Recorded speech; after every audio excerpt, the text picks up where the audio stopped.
여러분 안녕하세요. 저는 중졸검정고시 국어 과목을 담당하는 조성우 선생입니다. 자, 이 국어 쉽게 얘기해서 굉장히 쉬운 우리말을 굉장히 어렵게 배우는 과목이죠.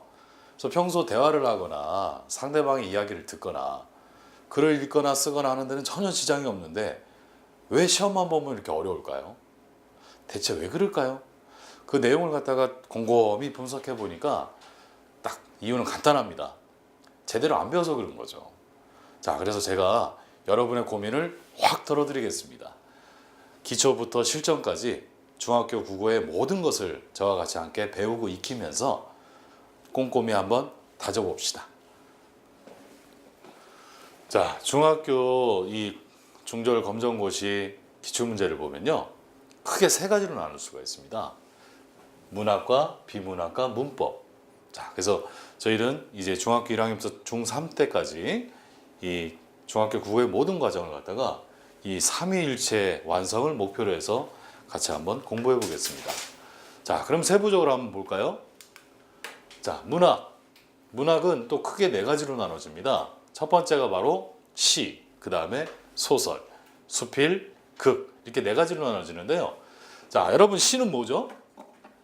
초등학교 때부터 많이 배우셨죠? 시는 화자의 정서를 운율이 있는 언어로 압축해서 나타내는 게 바로 시죠. 그죠? 그래서 굉장히 짧은 시도 있고 또 긴 시도 있고 그렇습니다. 그리고 자유시도 있고 그 다음에 정형시도 있고 그다음에 뭐 현대시도 있고 고전시가도 있고 그렇습니다. 그래서 시가 총 25편을 갖다 배우게 되는데요. 이 조선시대에 쓰여진 시조부터 시작해서 그 다음에 현대시까지 이 수백 년에 걸쳐 가지고 가장 대표적인 작품들, 꼭 배워야 되는 작품들 위주로 해가지고 제가 정리를 했으니까 이거 한번 같이 배워보도록 하겠습니다. 자, 그리고 소설은 뭐냐? 소설은 이 작가가 현실 속에 일어남직한 일을 갖다가 상상력을 동원해서 쓴 게 바로 소설이죠. 그죠? 그래서 소설의 가장 큰 특징은 허구성입니다. 그래서 솔직히 시보다 소설이 훨씬 재밌죠? 근데 내용이 좀 길어요. 그래서 소설은 또 어떤 걸 배우게 되냐 하면은 조선시대에 쓰여진 홍길동전부터 시작해가지고 현대소설까지 이거 역시 수백 년에 걸쳐서 가장 대표적인 작품 위주로 같이 배우게 됩니다. 총 16편이 이 교재에 실렸습니다. 자, 그리고 수필.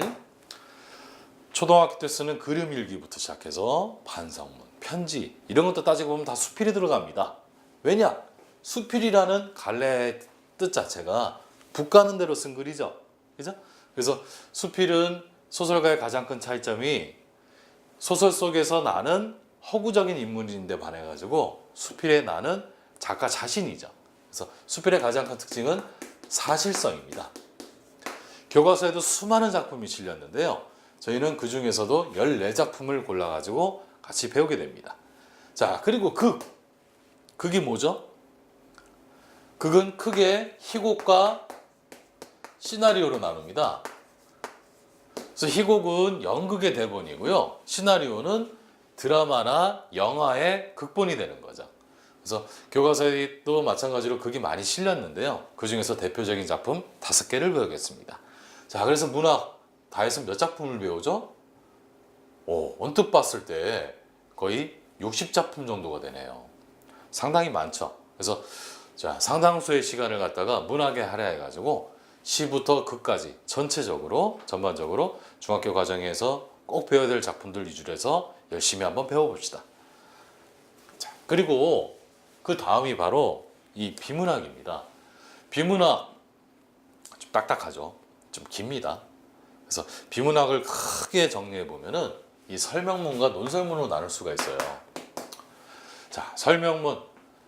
제가 잘 몰라요. 그러면 야, 나한테 얘기 좀 해줄래? 나한테 한번 설명해 줄래? 이렇게 얘기를 하죠. 그래서 설명문이란 뭐냐 하면은 독자의 이해를 위한 글이 바로 설명문입니다.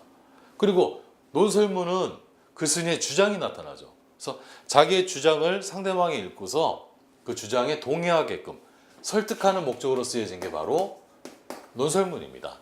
그래서 교과서에 실린 비문학 크게 봤을 때 설명문과 논설문으로 나눌 수 있는데요. 그냥 설명문, 논설문으로 나누기에는 범위가 너무 넓습니다. 그래서 또 다시 테마별로 나눌 수가 있습니다. 그래서 나누니까 인문, 사회, 과학, 예술, 언어 크게 5가지를 나눌 수가 있는데요. 저희는 이 각각 테마별로 대표적인 작품 3작품씩 해가지고 총 15작품을 배우게 됩니다. 자, 그래서 내용 자체는 조금 딱딱한 것도 있고 어려운 것도 있지만 결코 지루하지 않게, 결코 어렵지 않게 차근차근히 제가 가르쳐 드리겠습니다. 자, 그리고 마지막으로 나오는 게 바로 이 문법이죠. 자, 문법은 말소리, 단어, 문장, 말하기, 듣기, 그 다음에 한글 창제의 원리와 같이 크게 5가지로 나눌 수가 있습니다. 그래서 말소리는 뭐냐? 소리를 측정하나? 이런 게 아니죠. 자, TV에서 뭐 다큐멘터리나 드라마나 이런 걸 보면요, 맨 마지막에 그 제작에 참여한 스태프들의 이름이 이렇게 쭉 자막으로 나오죠. 거기 보시면은 음향 효과라는 게 있습니다. 음성 효과라는 말은 없죠. 음향 효과라는 말이 있습니다. 음향은 대체 뭘까요? 제가 지금 이렇게 걷는데 이런 발자국 소리, 그 다음에 시계가 돌아가는 소리, 문 여는 소리, 차 소리, 이런 게 사람의 이 입을 통해서 나오는 소리를 제외한 모든 소리가 다 음향입니다. 근데 저희는 음향에 대해서 배우는 게 아니고요, 음향을 제외한 사람의 입에서 나오는 음성에 대해서 배웁니다. 근데 음성은 사람마다 다 다르죠. 그리고 사람의 입에서 나왔다고 해서 다 뜻을 갖고 있는 건 아닙니다. 제가 결혼을 늦게 해가지고 아기가 어린데요, 저희 아기 맨날 저한테 막 이렇게 얘기하거든요. 도대체 무슨 말인지 못 알아들 때가 많아요. 그런 거는 이 사람의 입에서 나오는 음성은 음성이지만 뜻을 전달한다고 볼 수는 없죠. 그래서 뜻을 갖고 있는 말은 무엇인가 이렇게 찾아보니까 이게 바로 음운입니다. 그래서 저희가 배워야 될 게 이 음운이죠. 음운은 또 크게 2가지로 나눠요. 분절 음운과 비분절 음운으로 나눕니다. 분절 음운이란 뭐냐 하면은 딱 나눠지는 음운이에요. 그래서 분절 음은 또 크게 2가지로 나눠지는데요. 자음과 모음으로 나눠집니다. 그리고 비분절 음운은 뭐냐 하면은 눈으로 볼 때는 한눈에 그 의미를 나누지는 않습니다. 하지만 들어보면은 나눌 수가 있는 겁니다. 그래서 소리의 장단, 그 다음에 고저, 강약, 이런 말이 비분절 음운이죠. 자, 예를 들어서 가라는 말이 있어요. 가라는 말이 그냥 가 이렇게 읽으면은 이거는 평서형 문장입니다.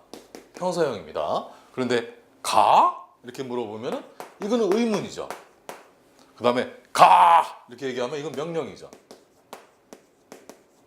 그 다음에 가! 이렇게 얘기하면 청유입니다. 그 다음에 가! 이렇게 읽으면 감탄이죠. 자, 글자는 한 글자인데 어떻게 읽느냐에 따라서 뜻이 5가지로 나눠집니다. 이런 거에 대해서 배우는 게 바로 이 비분절 의문입니다. 그래서 자, 이것도 저희가 꼼꼼하게 배울 거고요. 그 다음이 바로 단어입니다. 단어는 또 뭐를 배우냐? 형태소와 품사, 그리고 자, 하나의 어근으로 이루어진 단일어와 둘 이상이 결합해서 만들어진 복합어에 대해서 배웁니다. 자, 그리고 문장은 또 어떻게 나눌 수 있습니까? 주어와 서술어 관계가 한 번만 나오는 혼문장, 그 다음에 2번 이상 나오는 견문장, 그리고 견문장은 다시 또 아는 문장과 이어진 문장으로 나눠집니다. 자, 여기에 대해서 뭐 깊이 들어가면 고등학교 때 배우는 거고요. 중학교 과정에서는 간략하게 배웁니다. 그래서 이 과정을 다 배울 거고요. 그 다음에 말하기와 듣기도 배우게 되는데요. 직접 말해보세요, 들어보세요, 이렇게 시험 문제 나오지는 않습니다. 그래서 자, 2사람 이상의 대화나 여러 사람의 담화에 대해서 배웁니다. 그래서 제대로 의미를 전달하고 있는가 혹은 의미를 파악하고 있는가 이것에 대해서 배우는 게 바로 말하기 듣기고요. 그리고 마지막으로 배울 게 바로 한글 창제의 원리와 가치죠. 그죠? 한글은 누가 만들었습니까?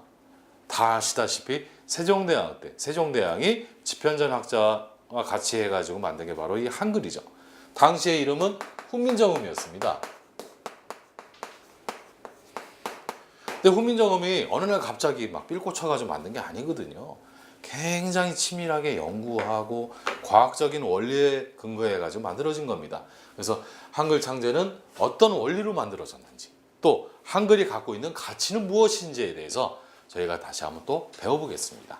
자, 그래서 문법, 크게 말소리, 단어, 문장, 말하기, 듣기, 한글 창제의 원리와 가치 이 5가지에 대해서 배운다. 이렇게 생각하시면 됩니다.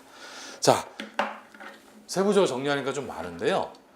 그렇게 결코 어렵지 않습니다. 그리고 결코 지루하지 않게 하나하나 차근차근 제가 가르쳐 드린 대로 따라오시면은 여러분은 충분히 국어 과목에서 좋은 점수를 받으실 수 있습니다.